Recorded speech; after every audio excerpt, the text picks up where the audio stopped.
Here come the pain! Number one, don't go against the grain. Where Brooklyn at? Where Brooklyn at? Where Brooklyn at? Where Brooklyn at? Sunday, hip-hop gamer show. Ain't nothing else to do. Hip-hop gamer. It's the hip-hop gamer show.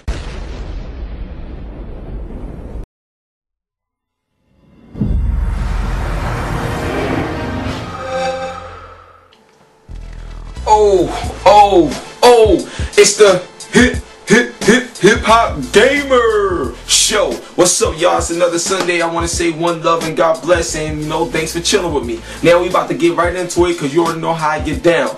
There's gonna be a lot of things said in this episode, so pay attention. And I know I'm gonna get a lot of stuff back, but check this out. Hear me out. The first thing I want to say is, because we with the Xbox 360 right now, this is important. Now, there's a big, talks about Forza and Gran Turismo, right? But I do have to say this. In terms of, realism, I think I'm going to have to go with Forza on this one. And I'm going to tell you why. Gran Turismo got better graphics, has, more polygons in their car. So, yeah, graphically, Gran Turismo 5 still got it. You know what I'm saying?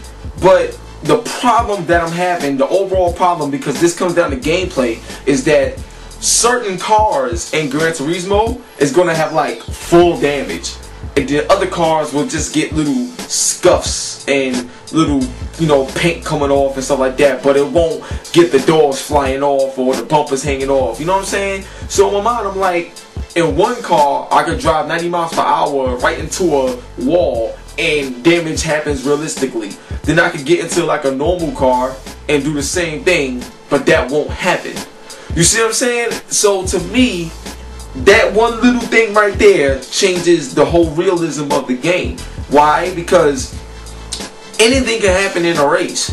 Now let's say you go online and you're racing, you know what I mean? And you crash, but because of the kind of car you got, the damage ain't there. Now don't get me wrong, the physics of the car will be affected. So if you drive into a car and it's 90 miles per hour and stuff like that, you're going to feel the effects in terms of the way the driving is going to be handled. So Gran Turismo will have a bad effect on that. But in terms of the way it it won't look like that. You know what I'm saying? And people want to see that. They want to see that. Now Forza, although Gran Turismo got day-night cycles, Forza don't got that. Gran Turismo has it all, but Forza got a lot too.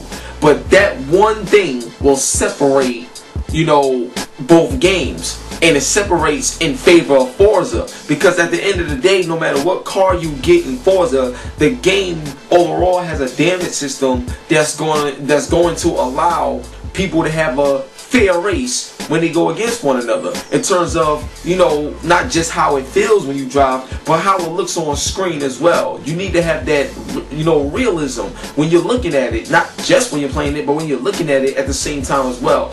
So in terms of realism and in terms of the damage, I gotta give it to Forza. But in terms of sales and everything, yeah, Gran Turismo is going to get it in sales. That's a no-brainer and everything. But in terms of realism, yo, you gotta give respect to Forza, because damage was the only thing that was always holding Gran Turismo back from being the top one.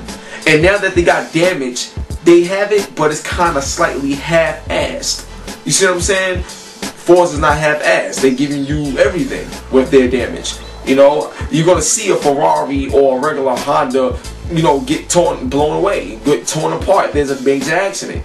But you're not going to get that in Gran Turismo. On one side you will, and one side you won't. Is that fair? No, it's not. We want to see what we want to see. So, at the end of the day, I got to give it to Forza on that aspect. But at the bottom line is, Gran Turismo, the name alone, it will do bigger numbers. So I think that's fair to say. Now, moving on, right? Now, there was a comment made, by, I forgot, some representative of Ubisoft, but I want to know from you guys, what does this sound like to you? Because it doesn't make sense to me. And what it is this: Splinter Cell is meant for Xbox 360, and it will show. Now, to me, that just sounds like PR talk. And the reason why it sounds like PR talk is because it's only on 360. So what else you gonna say? It's only meant for 360. Now, we've been down this road before, but I'm gonna make it real brief. At one point in time, they said that what you see in Splinter Cell can't be done on PS3. That was once said. Obviously, that's not true. Another thing that was said was that the game can be done on PS3, and it might come to PS3. Now it's saying that it's not coming at all. It will always stay exclusive to 360. And now they're trying to say that it's meant for the 360 and it will show. Now I'm gonna tell you this right now. Splinter Cell is fire. Straight up, it's fire. The game looks amazing. But for them to say that it's only meant for Xbox 360, I think they're talking about the features that come with the Xbox in terms of Xbox Live. Because there's certain things that you can only do on Xbox, and the only way to do it is via Xbox Live. And also they got the new update coming this year with the Facebook and Twitter, so they may have certain features like that built inside the Splinter Cell game. You see what I'm saying? Or they may have some Project Natal stuff, whatever it is. But when they made that statement, the way it comes off, it makes it seem like this game was meant for 360, and it's going to show you why it can only be done on 360 or something like that. And from what we've seen and what everybody knows, that is straight up PR talk. That's not the case. But if you look at Xbox Live, that's the only thing on Xbox console that offers something that the PS3 doesn't in terms of features. And if they're going to use those features and put it inside the game somehow, then that right there will really show what the Xbox 360 as a whole can do in terms of what the PS3 can't from those online features. So hopefully that means we're going to see some major strides in this game, you know, utilizing Xbox Live in a different way. So instead of just, you know, going online using Xbox Live, maybe they'll use some Xbox Live features in the single player campaign, things that we've never seen before. Now I will say this.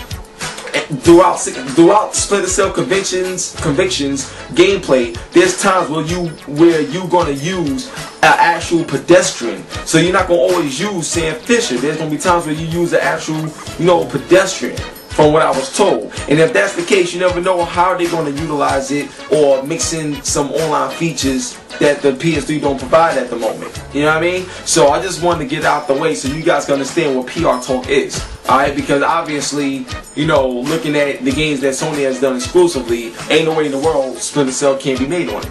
You know what I mean? So I just had to put that out there as well. Now, the next thing I want to say is this. Crackdown 2. Now, to me, I feel that the game is going to end up being hot because the first one was really good. But I feel that they showed the footage too early, because in the footage you can see that the scale is open, it's amazing, like it looks good, it looks better than it did before, and there's a bigger scale and everything. But when they got down to the fighting and the game mechanics, it didn't really look that good. It looked kind of bad. You could tell that it was very early, you know. But the reason why that's a big problem is because first impressions mean a lot. And if anybody can remember what I'm talking about with games like Too Human and games like Haze, they were shown very early at a time where they shouldn't have been shown. But that makes me think, and that should make you guys think. Anytime, you know, or most of the time, when certain games is shown before they should be shown, obviously that particular company don't really have nothing else. Now, if you think about it, right, Microsoft, they said they're going to have some new things at Tokyo Game Show. They said that. But look at what they had. You know, they showed Project Natal, but they ain't really showed nothing new or nothing like that. It was just little clips here and there. Okay, cool, whatever, whatever. And in terms of Crackdown, that's something brand new, but it didn't. You could have kept that. You could have saved that because it wasn't right. It wasn't ready. You know? And Forza, we already knew about that, so that's no big news. So what do they really have? Like, you know what I'm saying? So that's something else to think about and look at, because the position that Microsoft is in, they're probably, you know, is starting to work against them. See, Microsoft focused so hard on third parties, even though those third party games is on PS3. So what happens to the first party stuff? I mean, Halo is great, but Halo is not going to always last forever. What else do you got that you can say that's yours coming from a first party and not a third party? You see what I'm saying? So that's something that they got to work on. But other than that, Crackdown 2 will be a good game, I'm sure of it. But they showed it too early, and that's like a couple of thumbs down for them. You know what I mean? So other than that, one love and God bless. We about to move on to the